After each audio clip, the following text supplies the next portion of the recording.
नमस्कार दोस्तों, RPG classes में आपका स्वागत है। हिंदी की एक टॉपिक समाज से आज मैं आपके समक्ष समाज लेकर आया हूं। जी हां दोस्तों, आज आपके समाज में देखिए, पहले समाज में पीटीटी की एग्जाम के दृष्टिकोण से इम्पोर्टेंट क्या है। देखिए, समाज के 4 क्वेश्चन आएंगे। जी हाँ दोस्तों, 4 क्वेश्चन, 4 या 5 मान लीजिए। देखिए 4 तो आएंगे ही आएंगे, 5 आ सकते हैं, वो आपके ऊपर निर्भर है, आपके जो पेपर और एग्जामिनर पर निर्भर है। 4 क्वेश्चन आएंगे। लैंग्वेज क्या होगी, चलिए वो भी बात करता हूँ। देखिए, एक प्रश्न तो आएगा कि प्रथम पद किसका प्रधान है, दूसरा पद किसका प्रधान है, दोनों पद जो है प्रधान है। इस प्रकार से क्वेश्चन आएगा। पहला क्वेश्चन की लैंग्वेज या निश्चित तौर पर आएगा। दूसरा क्वेश्चन आएगा कि आपको कोई भी शब्द दिया दीजिए, मान लीजिए नीलकंठ शब्द जो है शब्द दिया, तो नीलकंठ में कौन सा समाज है। इस प्रकार से जो है आपके 3 जो है शब्द पूछे जाएंगे और एक प्रश्न आएगा जो आपको कि प्रथम पद किस समाज का प्रधान होता है। फिर 4 जो है समाज के ऑप्शन दे दिए जाएंगे। तो ये तो मैंने बता दी प्रश्न की लैंग्वेज। देखिए, टॉपिक पढ़ना उससे पहले प्रश्न किस प्रकार से आएंगे वो भी समझना जरूरी होता है। यानी टॉपिक पढ़ दिया, अब आपको पता ही नहीं है कि प्रश्न कैसे आएगा। जी हाँ दोस्तों, तो फिर उस टॉपिक को पढ़ने का कोई अर्थ नहीं रहेगा एग्जाम की दृष्टिकोण से। चलिए, मैंने बता दिया प्रश्न की लैंग्वेज किस प्रकार से होगा, प्रश्न किस प्रकार से होगा। चलिए करते हैं टॉपिक की शुरुआत। देखिए, समाज की पहले परिभाषा, जब परस्पर संबंध रखने वाले 2 या 2 से अधिक, जी हाँ दोस्तों, 2 या 2 से अधिक शब्द अपने संबंधित शब्दों को छोड़कर एक साथ मिल जाते हैं। जी हाँ दोस्तों, जैसे पाठशाला, पाठशाला जो है, देखिए पाठ प्लस शाला मिलकर जो है वो पाठशाला निर्माण शब्द हुआ है, जिसमें 2 पद हैं। देखिए, पाठ अलग है और शाला अलग है। पहला जो है पाठ है वो पूर्व पद और जो शाला है वो उत्तर पद। इसमें आपको ज़्यादा कन्फ्यूजन लगाने की ज़रूरत नहीं है, यहाँ से क्वेश्चन नहीं आएगा। क्वेश्चन बनेगा यहाँ से। देखिए, पहला क्वेश्चन, समाज के कितने भेद हैं। जी हाँ दोस्तों, समाज के 6 भेद हैं, याद रखिएगा आप। पहला क्वेश्चन, जहाँ से क्वेश्चन बन रहे हैं वो भी बता रहा हूँ। मुझे नहीं लगता आपके समाज आज के जो अभी पीटीटी में जो 4 क्वेश्चन आएंगे आप चारों सही करके आएंगे, इतना विश्वास के साथ ये क्लास में लूँगा आपकी।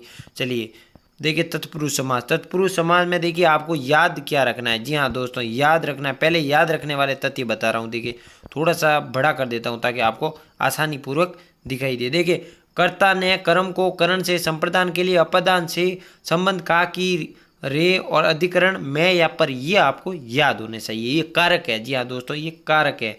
चलिए देखिए, कर्ता ने कर्म को, जी हाँ दोस्तों, अब देखिए तत्पुरुष समाज पहचाना किस प्रकार है। प्रश्न पहला आएगा कि देखिए यश प्राप्त में कौन सा समास है। अब आपको याद क्या रखना है। देखिए, यश प्राप्त यानी आपको ये अर्थ आना चाहिए, यश को प्राप्त।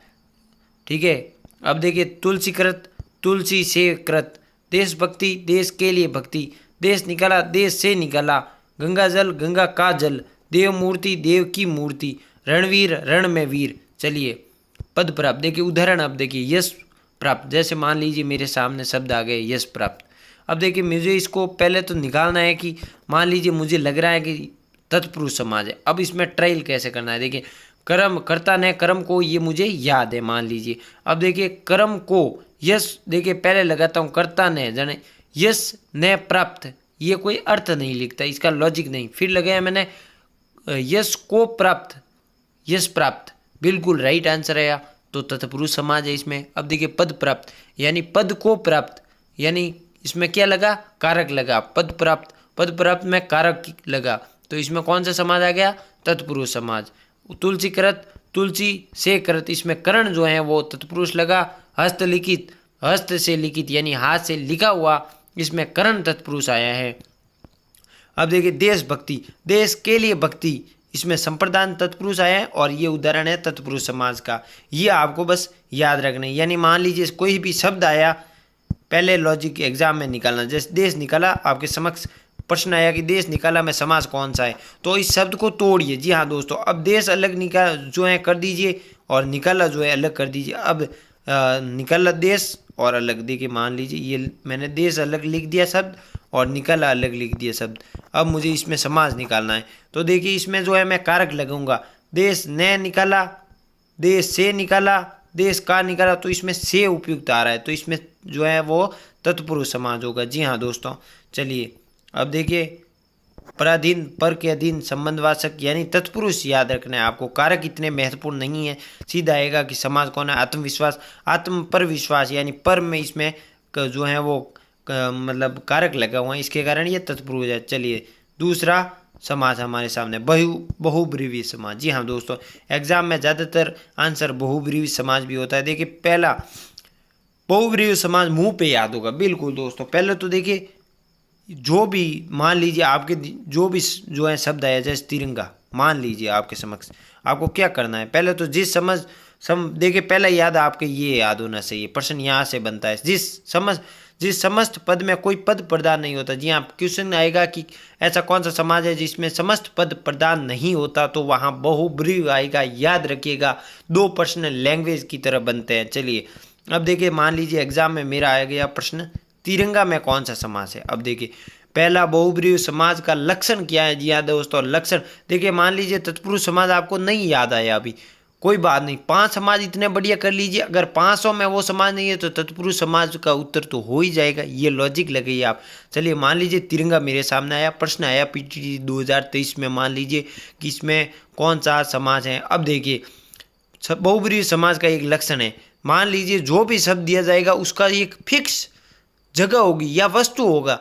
मान लीजिए भारत एक देश है, तो इसमें एक फिक्स है, मैं दिमाग लगा सकता हूँ हाँ भारत एक देश है, अमेरिका एक देश है, गणेश एक भगवान है, राष्ट्र ध्वज यानी कोई किसी देश का एक राष्ट्र ध्वज होगा, सांप एक जानवर है, यानी एक फिक्स आपको किसी के लिए तीसरा शब्द देखिए कोई अर्थ नहीं निकला, लेकिन तीसरा शब्द जो है वो अवरुद्ध हो जाता है उसके कारण। अब देखिए मैं बताता हूँ आपको विषधर देखिए कोई भी भगवान का नाम आए दोस्तों, बहुब्रीहि की ट्रिक, भगवान का कोई भी नाम आए तो उसमें बहुब्रीहि समाज होगा।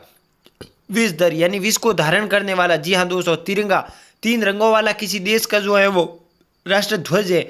वक्रतुंड वक्र है तुंड जिसकी, भगवान गणेश जी, यानी इसमें तीसरा अर्थ हो रहा है, तीसरा लॉजिक लग रहा है गणेश जी, ये आपको याद होना चाहिए। देखिए एक शब्द बन जाएगा और सभी देवताओं के नाम आपको याद होना चाहिए, और एक शब्द होगा, मान लीजिए कोई भी शब्द हो आपकी सभी फिक्स बनता है, तिरंगा, अमेरिका, हिमालय, ये एक फिक्स सभी हैं, तो इसके कारण जो है तीसरा शब्द अवरुद्ध हो जाता है। ये बहुब्रीहि समाज की ट्रिक है। चलिए द्वंद्व समाज में आपको कुछ याद रखना नहीं है, दोनों पहले याद रखना है, दोनों पद प्रदान। पीटीटी 2023 जो माफ कीजिए पीटीटी 2022 में ये क्वेश्चन आया था कि ऐसा कौन सा समाज है जिनके दोनों पद प्रदान होते हैं, तो द्वंद्व समाज है। पहला क्वेश्चन आप यहाँ से राइट कर लीजिए।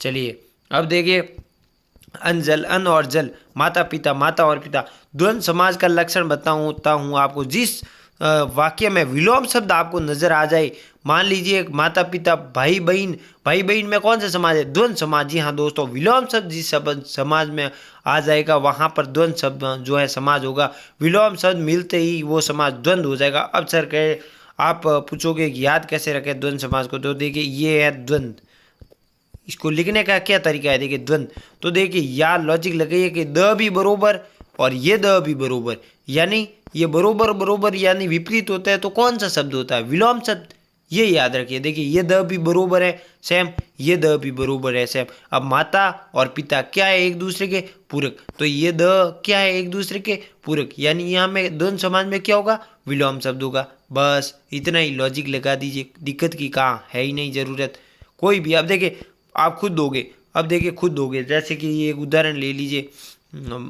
मोटा और छोटा। अब और मोटा और छोटा में कौन सा समाज होगा, द्वंद्व समाज होगा, क्योंकि विलोम शब्द है। चलिए कर्मधारी समाज, अब कर्मधारी समाज की बात करें हम, तो देखिए पहला पद विशेषण होगा, दूसरा पद विशेष्य होगा, यानी जो पहला पद होगा उसके दूसरा पद है वो विशेष्य बताया है, जो याद रखना है। कोई भी शब्द आए उसके बीच में है या जो लगा देना, अगर है और जो लगाने से वो शब्द वाक्य अच्छा रहता है, लगता है, तो वहाँ पर कर्मधारी है। जैसे अंधकूप, अंधा है जो कूप, नील गाय, नीली है जो गाय, गाय कैसी है, नीली है। इसमें पीटीटी 2022 में जो है वो कर्मधारी के 2 प्रश्न पूछे थे, जिसमें एक में कर्मधारी समास भी था, बिल्कुल। नील गाय, नीली है जो गाय, महादेव, महान है जो देव। जी हाँ दोस्तों, ये क्या बता रहा है, महान है जो देव, ये विशेषता बता रहे हैं किसी शब्द की। अंधकूप यानी अंधा है जो कूप, नील गाय, नीली है जो गाय, नीलकंठ, नीला है जिनका कंठ। इस प्रकार से कर्मधारय समास होते हैं। जी हाँ दोस्तों, अब देखिए एक शब्द में भी 2 या 3 समाज हो सकते हैं। जी हाँ दोस्तों, 1 या 2 या 3 समाज हो सकते हैं, लेकिन वो ऑप्शन पर निर्भर करते हैं कि उसमें कितने समाज दिए जाए और उसमें क्या दिया जाए। चलिए अब देखिए नीलकंठ शब्द आ गया मान लीजिए। अब नीलकंठ में देखिए ये कर्मधारय भी है और बहुब्रीहि भी समाज है, लेकिन अगर ऑप्शन में कर्मधारय और बहुब्रीहि दोनों आ जाते हैं तो राइट हमेशा बहुब्रीहि करना। पहली प्रायोरिटी बहुब्रीहि समाज है, सबसे पहली प्रायोरिटी आपको बहुब्रीहि समाज को देनी है। जी हाँ दोस्तों, पहला आपको कदम बहुब्रीहि को देना है। चलिए द्विगु समाज, द्विगु समाज में देखिए आपको एक ही ध्यान रखना है, पहला शब्द हमेशा संख्यावाची होगा। जी हाँ दोस्तों, जैसे पंच, इकलौता, सतसई, षष्ठ सही, सप्त सही। देखिए अब प्रथम पद संख्यावाची होगा। पहला प्रश्न आएगा कि ऐसा कौन सा शब्द है जिनका जो है प्रथम शब्द संख्यावाची होगा, तो वो होगा द्विगु समाज। अब देखिए पंचवटी यानी 5 वटों का समूह, इसमें क्या नजर आ रहा है 5। इकलौता, इकलौता में क्या नजर आ रहा है 1। सतसई, सतसई यानी 7, क्या है ये संख्यावाची है पहला शब्द, तो वो क्या है द्विगु समाज होगा। बस इतने याद रखिएगा, पहला समाज द्विगु समाज वो होगा जिसमें पहला शब्द संख्या। अब मान लीजिए सप्तऋषि, ये मान लीजिए सप्तऋषि, इसमें क्या है 7 ऋषि, यानी क्या है द्विगु समाज। चलिए अब देखिए अंतिम समाज अव्ययी समाज। जी हाँ दोस्तों, पद पहला पद और दूसरा पहला पद अव्ययी प्लस जो है दूसरा शब्द होगा वो कुछ भी हो सकता है। जी हाँ दोस्तों, इसमें जो है उपसर्ग लगते हैं प्रति, आ, हर, यथा रूप, ये रूप के अनुसार। जी हाँ दोस्तों, रातों रात, रात ही रात, सपरिवार, परिवार के साथ। जी हाँ दोस्तों, इस प्रकार से जो इसमें य, रा और स जो है उपसर्ग लगे हुए हैं, उपसर्ग होंगे वो समाज अव्ययी समाज होगा। जी हाँ दोस्तों, इसका देखिए यथा, रातों और सपरिवार, ऐसे कुछ प्रकार आगे डिफिकल्ट शब्द आएंगे जिसका कोई अर्थ नहीं हम लगा सकते। जी हाँ दोस्तों, अर्थ नहीं लगा सकते। ये न का प्रतीक होता है। जी हाँ दोस्तों, न के प्रतीक जैसे ही आए शब्द में तो वो समाज होगा, अव्ययी समाज होगा। बिल्कुल इसी के साथ समाज अगर आपको समझ में नहीं आया तो क्लास को पुनः देख लीजिएगा। समाज समझने की ट्रिक या आसान सी ट्रिक आपके समक्ष लेके आया हूँ। चलिए अगली क्लास में मिलते हैं, तब तक के लिए नमस्कार। जय हिंद दोस्तों, जय भारत। पढ़ते रहिए, विश्वास बनाए रखिए। आरपीजे क्लासेज आपकी मेहनत के ऊपर। इसी के साथ हम मिलते हैं अगली क्लास में, तब तक के लिए नमस्कार। जय हिंद दोस्तों।